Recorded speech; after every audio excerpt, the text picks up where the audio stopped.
So, good morning. This is Pushing Boundaries, a podcast about pioneering research, breakthrough discoveries, and unconventional ideas. I'm your host, Dr. Thomas R. Verney. My guest today is Dr. John Bonaducci. Welcome, Dr. John Bonaducci. It's a pleasure. May I call you John? Of course. Thank you. And please call me Thomas. I shall. Great. John has his doctorate in mythological studies with an emphasis in depth psychology. His specific expertise lies in his work on mythobiogenesis, a term in theory he coined during his doctoral studies. John is currently a regular contributor to the Joseph Campbell Foundation through his writing, as well as a lecturer presenting at both academic and religious conferences. Have I got that right so far? That's good, yes. Okay, great. So just a few little questions. What is the Joseph Campbell Foundation? Are you familiar with Joseph Campbell? Yes. It is a foundation devoted to sustaining the memory of the man and of his work, and his pioneering work in particular in mythology. And it's a group of, we call ourselves a community of individuals, and we look for those ideas of Campbell's that make our lives more interesting and fuller, and make our understanding of our place in the universe more comprehensible. Well, yes, that's great. So obviously you have also been influenced by Jungian psychology. Yes. Yeah, and I read that in your dissertation. And are you also associated with the Pacifica Institute? Yes, I graduated with my PhD from Pacifica. Right, and that was in 2020, was it? Yes. So that's only about 3 years ago. Yes, I'm a baby. Yes, but you don't look like a baby. I'm not. I'm an old baby, Thomas. So what did you do, if I may ask, before we get into mythobiology? What did you do before you went for your PhD studies? Well, of course, that's of some interest, I think, to your listeners, because I am the source of this subject. And what I did was I have been in liturgy for most of my professional life, directing large-scale sacramental enterprises for the Catholic Church, and composing music for these liturgies, and conducting choirs. In fact, you might say I've been absolutely immersed in liturgy for the last 35 years. And in the meantime, and because of the nature of your question, I feel invited to tell a little of my story. Oh, please do. Please do. Well, my academic trajectory is not the one that you want for your own children. My children wrapped up their 4-year schooling. Dominic was out in 4 years from Catholic University of America. My daughter, Cecilia, Cece as we call her, went right on schedule and is now an OBGYN, which is interesting to me.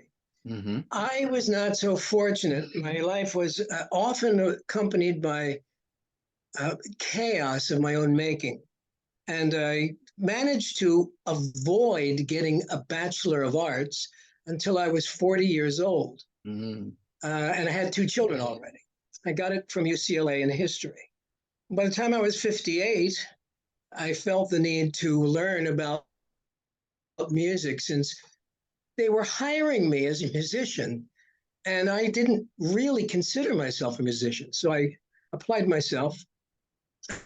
And then in my 60s, I turned to mythological studies, not by accident. I and not because I required a PhD. I needed to consolidate the information that I was putting together on my own. Uh-huh. So were you developing this idea that then you described in detail in your dissertation? Were you developing that for some years before you started your studies? I don't want to sound overly dramatic, but I've been carrying this on my shoulders in isolation for at least 30 years. Shall I tell you the origin story? Sure, yes, please. Okay. Well, in my family of origin, what we valued was the story. Hmm.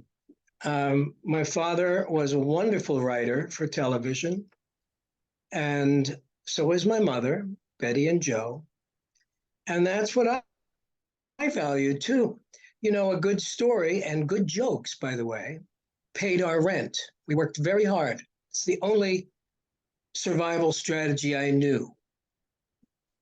Come up with the one-liner that is as precise as haiku, but makes the guy with the beer in his hand laugh. That's what I endeavored to be. And I endeavored to be a storyteller and make a lot of money. But I wanted my degree after all. I dropped out once and then I went back in my late 30s. And you know, they require of undergrads a diversified education. Scientists have to take English literature. English literature grads have to take astronomy. You know, Thomas, that's brilliant. That's the only reason I have this theory. Mm-hmm. I'm sitting at UCLA in a guy's class. His name was Dr. Durstenfeld. I'll never forget him. He had a real way of bringing this to life. And I'm listening to these cellular scenarios, but all I know about life is how it falls into 2 and 3 act structures. And as I'm listening to this story, particularly of reproduction, I'm seeing stories. I'm seeing story templates. I'm seeing the monomyth, which underlies Joseph Campbell's very famous monomyth, rather. And I'm sitting there in class, and it occurs to me that these stories that I love from mythology, but it was a hobby at the time, seemed to comport with these stories of biology. I felt basically very isolated. There's no one I could tell, but I did not drop this thread for the next 30 years. And now I'm talking to Thomas Verney. Yes. Did you make a full stop at that sentence? I guess you did. Because okay. Yeah. It deserves a full stop. You are known as the father of prenatal psychology. Yes. And for that, my inclusion on your guest list is of some significance to me. Well, thank you. Well, speaking of that, you know, reading your dissertation, which, by the way, I think is fantastic. I mean, it just blows the ball out of the ballpark. But I was looking for some references that I'm familiar with that you don't seem to reference now, like Lloyd de Moose. Have you read Lloyd de Moose? No. So Lloyd de Moose has written incredible books on psychohistory. His book in 1982 was called The Foundation of Psychohistory. And then in 2002, The Emotional Life of Nations. And all of that he takes back to prenatal events, just like you do in terms of biology. And then another person who has written a lot along the same lines is a German scientist, psychiatrist and psychoanalyst by the name of Ludwig Janus, Janus. Are you familiar with him? I am familiar, and I have recently cited him in a paper. Ah, good. Okay, because he has done a lot of work along those lines. And then the third person that I would recommend, in case you have not come across him, is David Wasdell. Do you know him? I do not. Oh, okay. Wasdell, David Wasdell. I have a German book by him. Do you speak German? I do not. No. Well, anyway, this will be recorded, so you will be able to look it up. It's called Die Pränatalen und Perinatalen, I will translate, Wurzeln von Religion und Krieg. And the translation would be the prenatal and perinatal roots of religion and war. So I can't wait. All of that would go extremely well with all the things that you have described. And so let's talk about that a little bit. So in plain English for our viewers and listeners, how would you describe mythobiogenesis? What is it? Well, let me give you the short answer. Okay. And then the long one. And then the long one. The short answer is we remember life at the cellular level and tell of the experience in stories, period. That is the essence of it. Now, the longer compound sentence, if I can keep it in my noggin, as you pointed out, I'm an old baby. I'm a new PhD at age 70. Much of what we call mythology, fairy tales, and even sacred scripture derives from a fundamental impulse to tell in culturally specific ways the universal intrauterine experience of life before birth. So you would have no trouble with my concept as explained in my recent book, The Embodied Mind, about cellular consciousness? Absolutely not. I have no problem with it. I read The Embodied Mind. Oh, you have? And I have. And in fact, it makes me a little bolder. After reading it, it makes me bolder. If someone says to me, how can you posit the idea that a cell has memory, that a memory can persist from fertilization to birth and beyond? Well, I can now look them in the eye and say, well, cellular memory is a given fact of life. Right. The B cells and the two types of T cells that you referenced in your book. Yes, yes. That's the whole premise. That's how cells work. Yes, yes. I love the sentence that you have in your dissertation. I'm just going to quote you. Inside the cell, which has been called the essential unit of life since the 17th century, is a place where proteins and stories come from. That's beautiful. And that essentially encapsulates your theory, doesn't it? I think so. More or less, right. More or less. More or less, right. The rest of the dissertation actually is only enlarging on that sentence. It is. With lots of examples. So in terms of, again, people who are not familiar with your work, what would be a good example, one that, would be easily understood and explained of mythobiogenesis?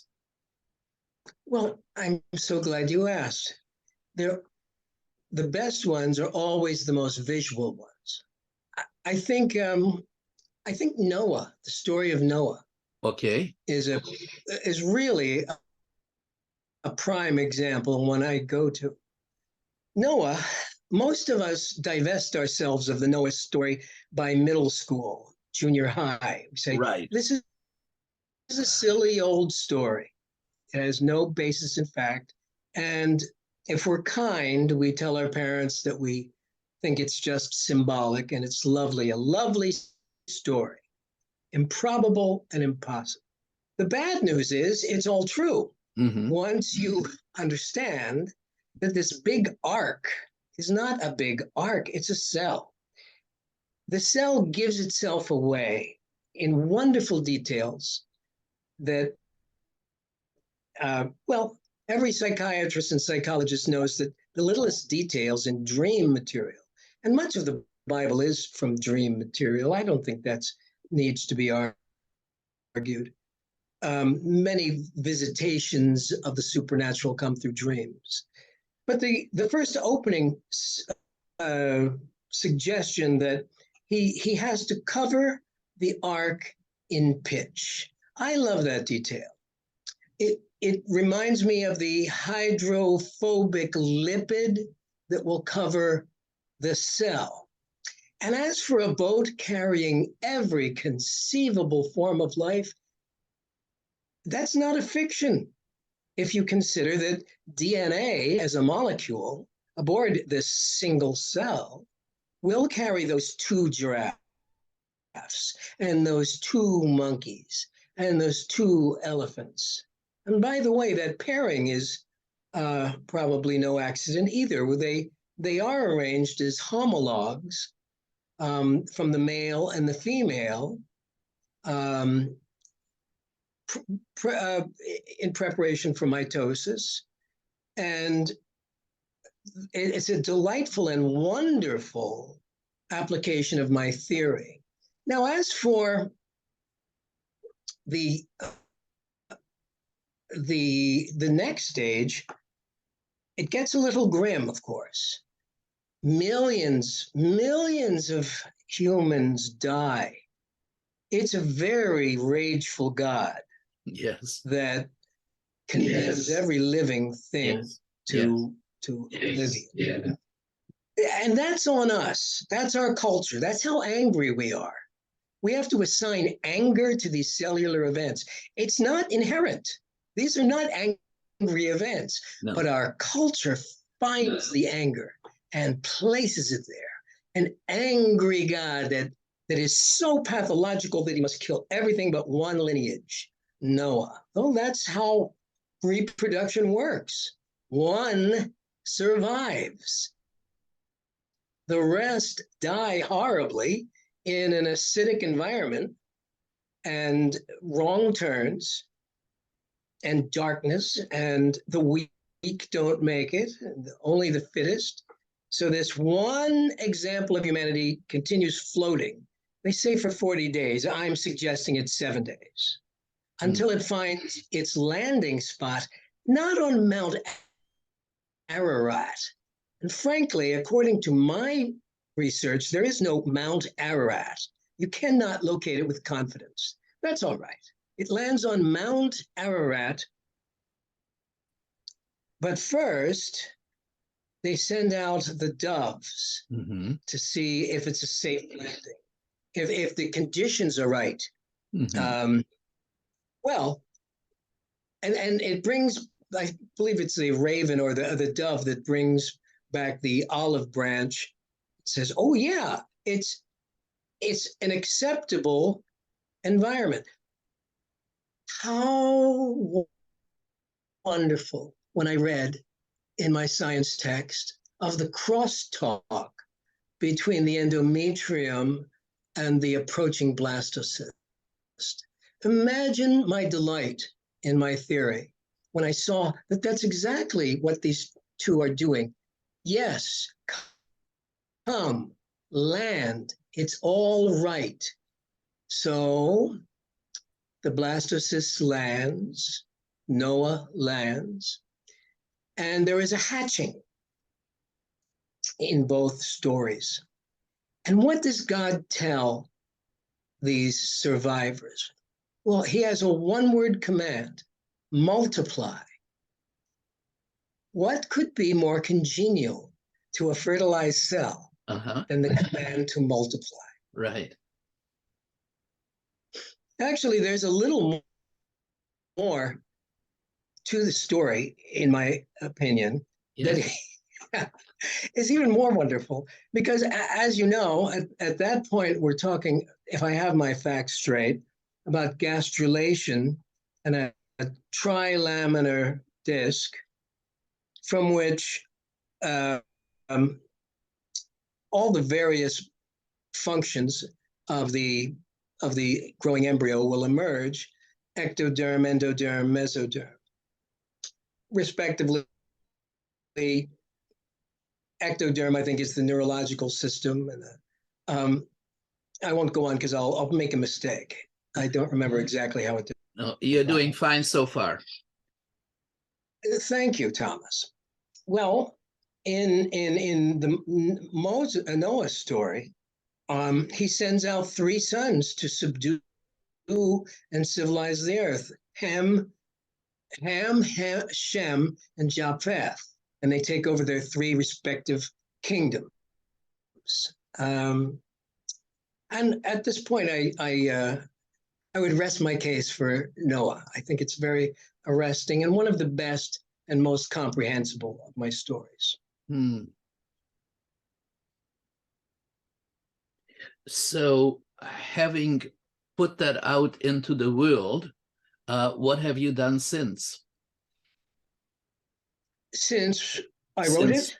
Since you wrote it, yes. Have you done any more research? Have you written any more papers, or are you working on a new book? Yes. What's the future?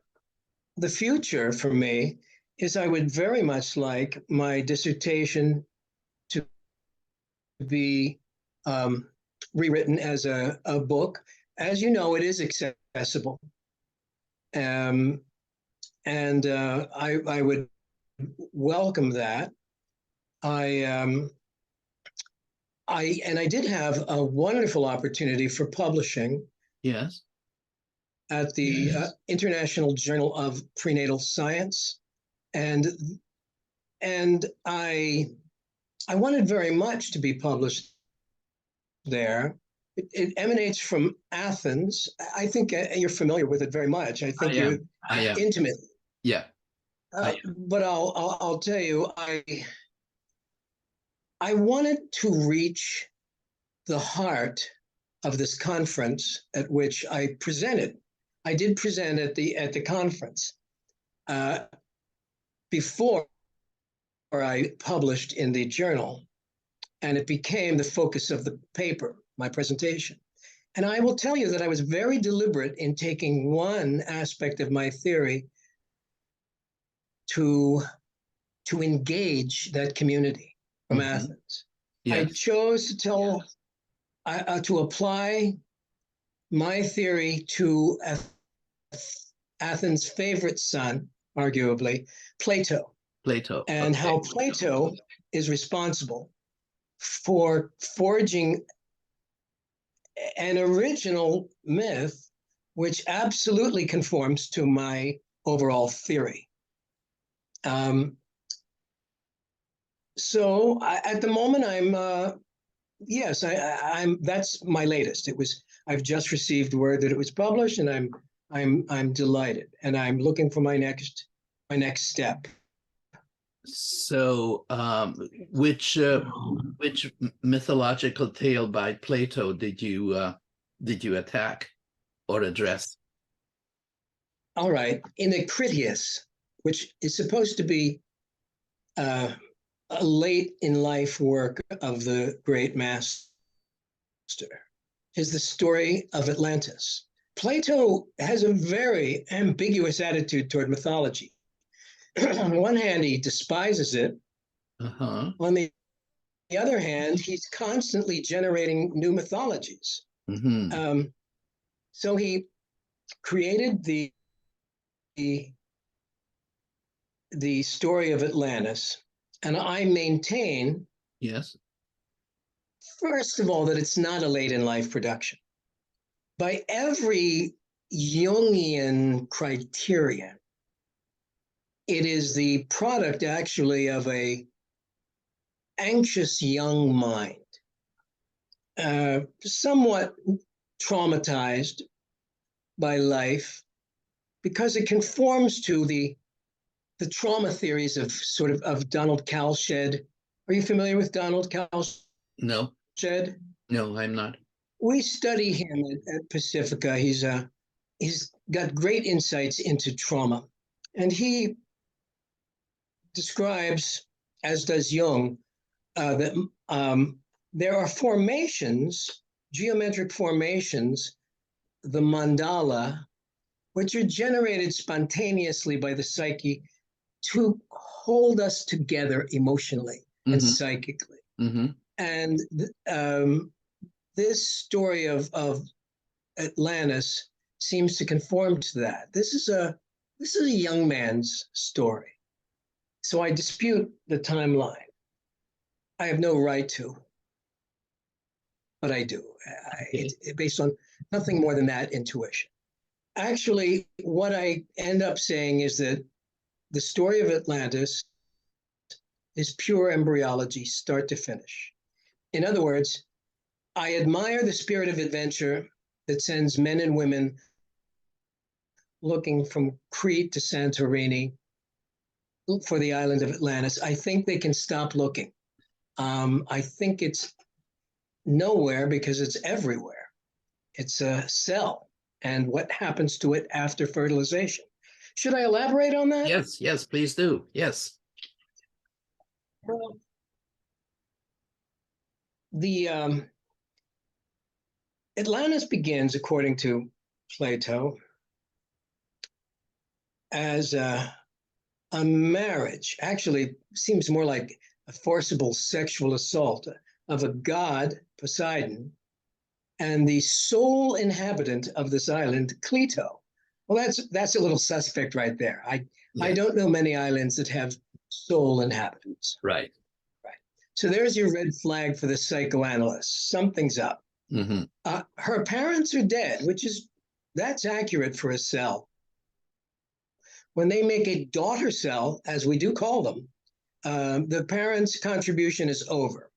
And we have what we have is a god and a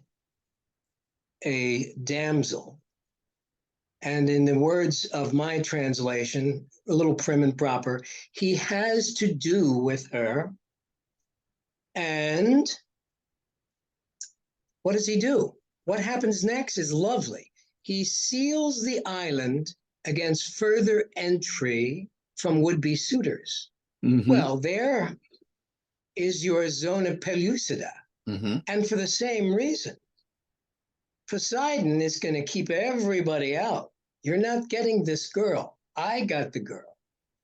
Just as in reproduction, the zona pellucida changes its constituents to make it impassable, to prevent polyspermy. Right. Yes. And then what happens next is rather astonishing from my point of view, vis-a-vis my theory, and wonderful to relate. They have twins, sets of twins. It's a nice little suggestion of mitosis, which mitosis is all about twinning. Most of your listeners will probably know that, but for those who don't, it's cell cleavage. Right. When the cells break into two and they're identical, and then those break into two, it's purely exponential. And then these kings, these are newfound kings, they're subordinate to Poseidon. And like the Noah story, Ham, Shem, and Japheth, they migrate to their respective kingdoms where they take over their individual functions, remaining subordinate to the higher authority. Just as in our bodies, the kingdoms of the body must remain subordinate to a higher principle. For example, the hindbrain at the top of the spine and the autonomic functions, respiration and heartbeat, You want them to be subordinate. You want them to take an oath of fealty, which is precisely what these kings do. In life, it's a matter of neurotransmitters and the spinal column sending messages to and fro. In the story, it is bull's blood being splashed against this column of a mysterious substance as a token of their fealty. I could go on, but it gets a little dense with programmed cell death, and I equate that with the king's absolute power over the life and death of their own kingdoms. So I feel strongly not only that this is a story about mythobiogenesis, Thomas, but that it speaks volumes about the influence of the prenate on the world into which it emerges.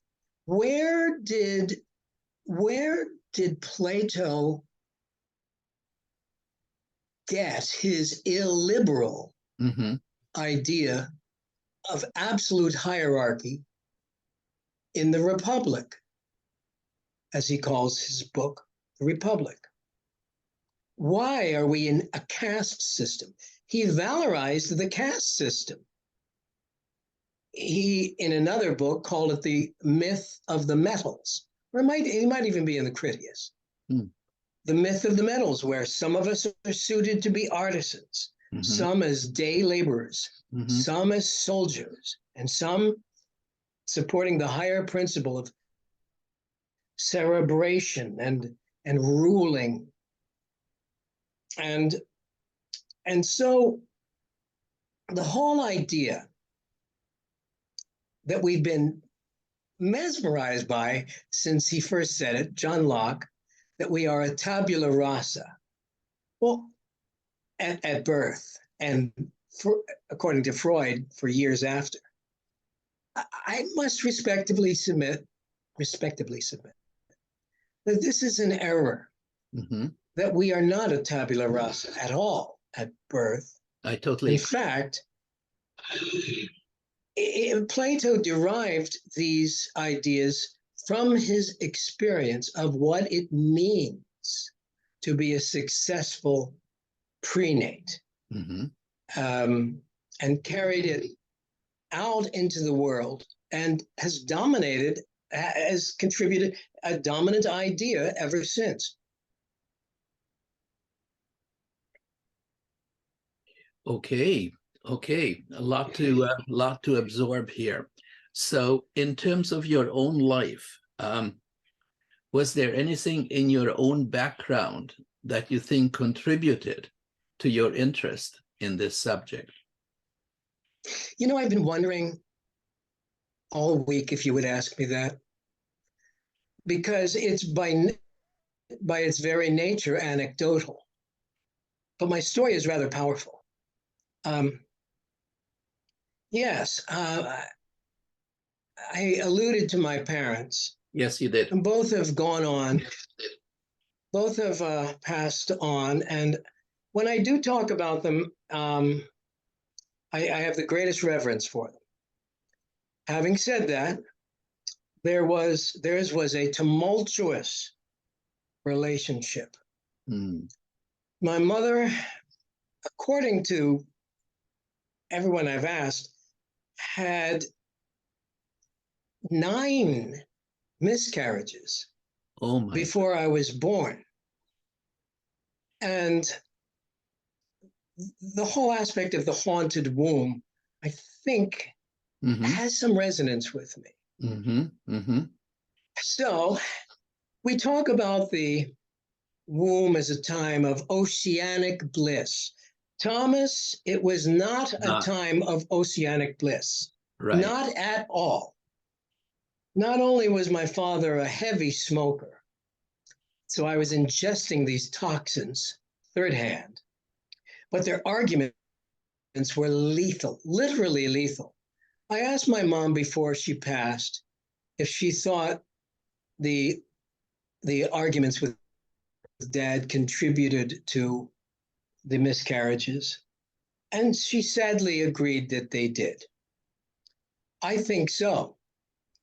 I think that I was jolted into a kind of pre-sentience and pre-awareness and a consciousness level not suitable for a developing embryo at all, aware of my confines, aware of dualism and more, trinities, and a male arguing, a female defending herself, and me.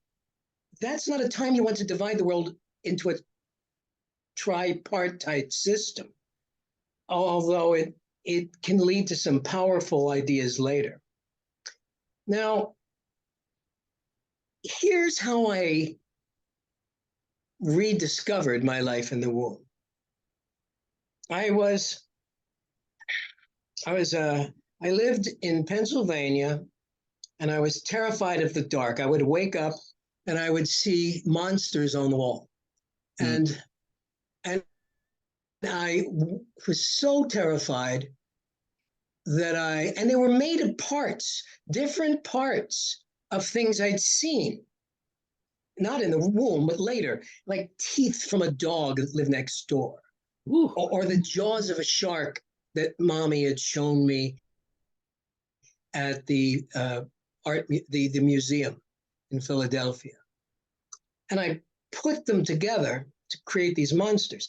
And I asked my mother, "Oh, mommy, please, please, I have a wonderful idea, mommy. I want you to have this rope." I gave her a rope. "And I'm going to give it to you, mommy, and I want you to hold it in your bedroom. And I will hold the other end in my bedroom. And when I'm very afraid, I will pull on the rope, and you will pull on the rope on your end to assure me that you're there." Well, it doesn't take a PhD in mythological studies to discern the relationship to the umbilical cord. I wanted it. I wanted that security again. And what had I done? I'd created a little liturgy based on my experience in the womb. And I took whatever was at hand, which was a coarse rope, to reconstitute this life, this experience. Now there's another invention of mine that came some years later, and this involved my siblings. I invented maybe the world's dumbest game, but my siblings loved it. My siblings are Anthony, Danny, and Cecilia.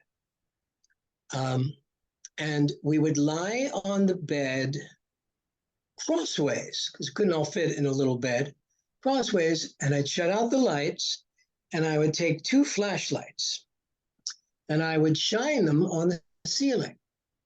First one I'd shine was called Good Buzz Buzz. Good Buzz Buzz was often accompanied by song. My mother was an excellent singer.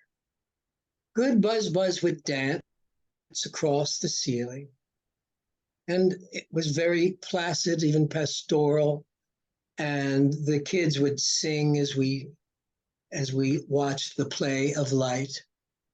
And then came Bad Buzz Buzz, which was the other flashlight, and Bad Buzz Buzz would sneak up on Good Buzz Buzz, and she would be thrown out of the universe entirely, and Bad Buzz Buzz, with his erratic motions, would reign supreme, until Good Buzz Buzz snuck up behind him and kicked him out of the arena, and alone stood victorious. Silly game.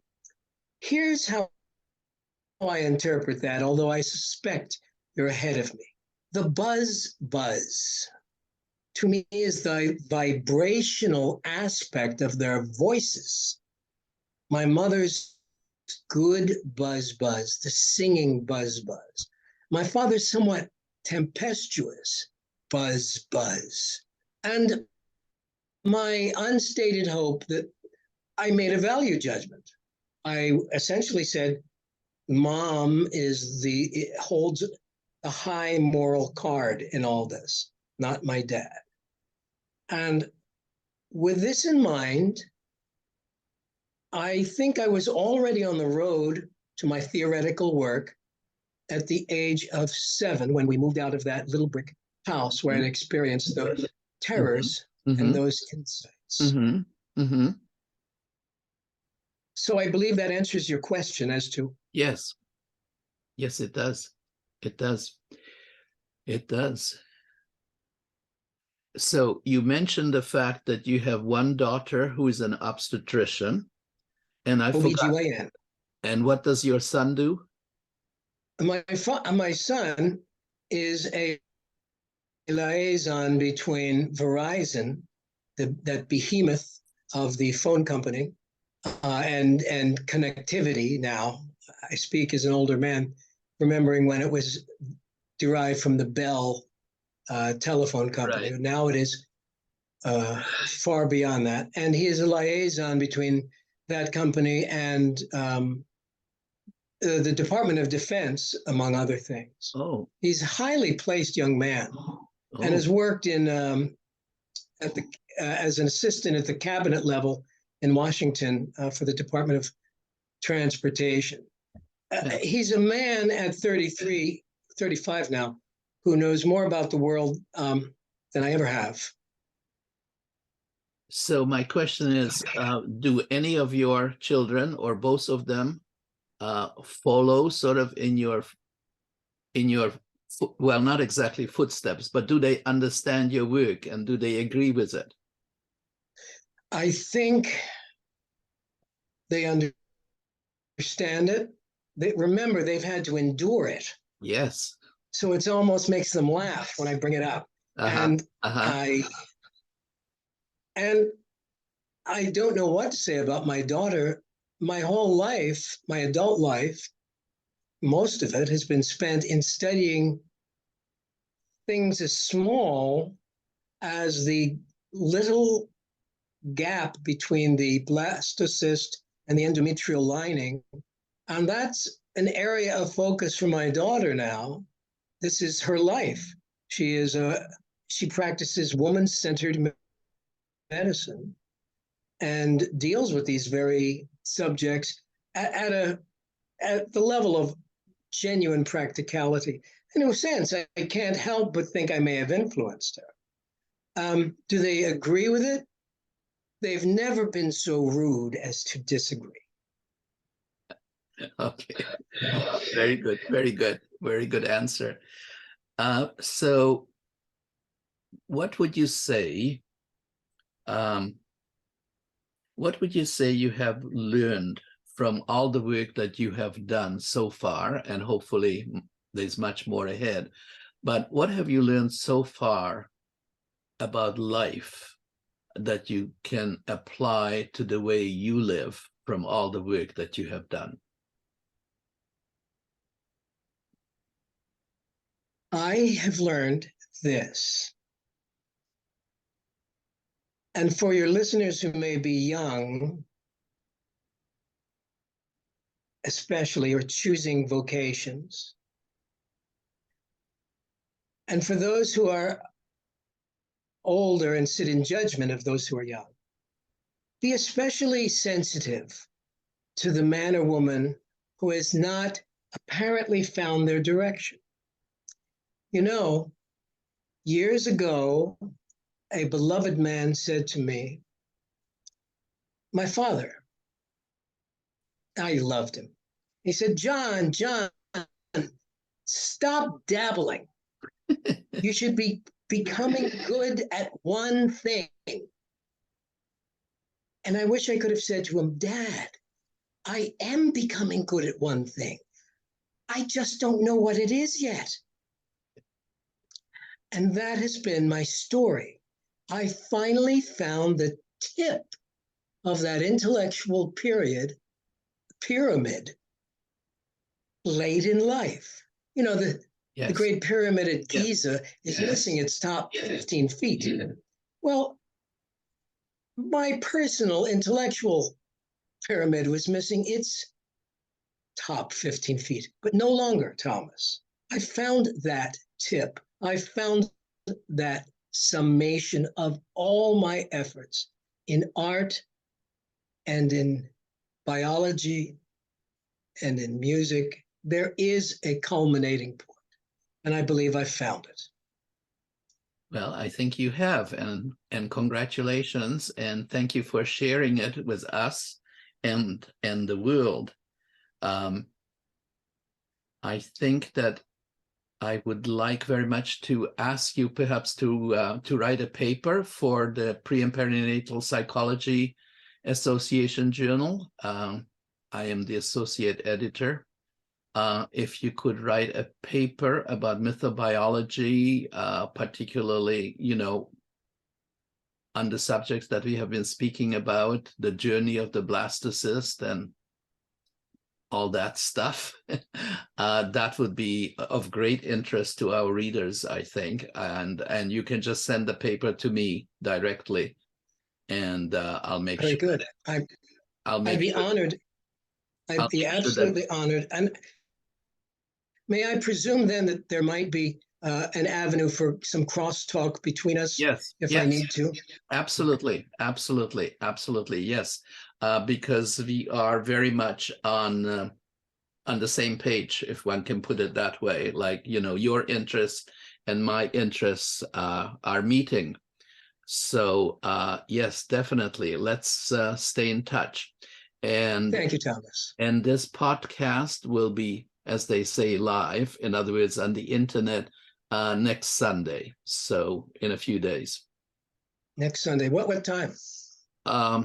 Whenever I get to put it on. Wonderful. Probably by afternoon. I will send you an email, let you know exactly when it's on and where you can get it. Thank you. Well, thank you for being with me, and thank you for just opening up this whole new area of investigation. It's absolutely fascinating. I congratulate you on some very creative and far-reaching, really, really important work. So thank you for doing this, and let's stay in touch. Until then. Until then, take care. Bye-bye. Bye-bye.